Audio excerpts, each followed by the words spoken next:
চাঁদাবাজি, মনোনয়ন বাণিজ্য, দলীয় ফান্ড আত্মসাৎ এবং জ্ঞাত আয়ের বাইরে অবৈধ সম্পদ অর্জনের অভিযোগে জাতীয় পার্টির চেয়ারম্যান জি.এম. কাদের এবং তার স্ত্রী শেরিফা কাদেরের দেশ ত্যাগে নিষেধাজ্ঞা দিয়েছেন আদালত। দুদকের আবেদনের ভিত্তিতে এই রায় ঘোষণা করা হয়। আজ বৃহস্পতিবার সকালে ঢাকার মহানগর জ্যেষ্ঠ বিশেষ জজ আদালতের ভারপ্রাপ্ত বিচারক ইব্রাহিম মিয়া এ আদেশ দেন।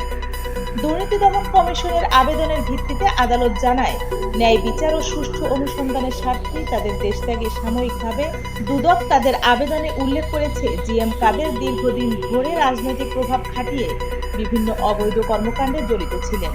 তার বিরুদ্ধে মূলত 4টি গুরুতর অভিযোগ উঠেছে।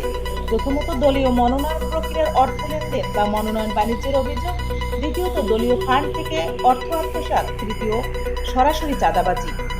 এবং চতুর্থত, অবৈধ উপায়ে বিপুল পরিমাণ সম্পদ অর্জন যা তার ঘোষিত আয়ের সঙ্গে মেলে না।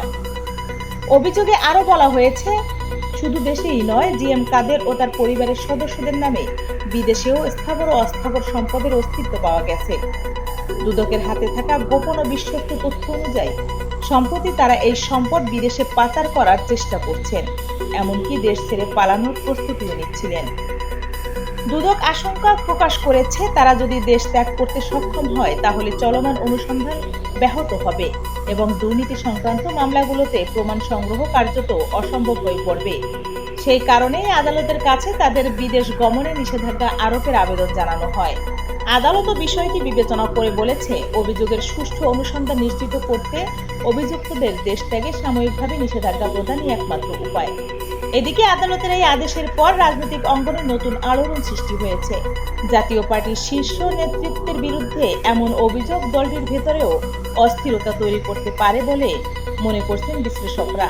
অনেকে বলছেন, এর ফলে জাতীয় পার্টির আগামী রাজনৈতিক ভবিষ্যৎ ও নেতৃত্বের প্রশ্নে বড় ধাক্কা আসতে পারে। তবে জি.এম. কাদের ও তার ঘনিষ্ঠ মহল এই অভিযোগগুলোকে রাজনৈতিক উদ্দেশ্য প্রণোদিত বলে দাবি করছেন। তাদের মতে, আদালতে যে অভিযোগ আনা হয়েছে তার পেছনে রয়েছে প্রতিপক্ষের ষড়যন্ত্র। এখন আদালতের নির্দেশ অনুযায়ী জি.এম. কাদের ও তার স্ত্রী শেরিফা কাদের আপাতত দেশ ত্যাগ করতে পারবেন না। দুর্নীতি দমন কমিশনের তদন্ত শেষ না হওয়া পর্যন্ত তারা নজরদারির মধ্যে থাকবেন। আপনারা শুনছিলেন বিআইএম নিউজের বিশেষ প্রতিবেদন। জাতীয় পার্টির চেয়ারম্যান জি.এম. কাদের ও তার স্ত্রীর দেশ ত্যাগে নিষেধাজ্ঞা দেশের রাজনীতিতে নতুন করে আলোড়ন তুলেছে। মামলার তদন্ত অগ্রগতি ও পরবর্তী আদালত কার্যক্রমের আপডেট জানতে চোখ রাখুন বিআইএম নিউজে। দেখা হবে পরবর্তী নতুন কোনো ভিডিওতে। ততক্ষণ ভালো থাকুন, সুস্থ থাকুন, নিরাপদে থাকুন। ধন্যবাদ।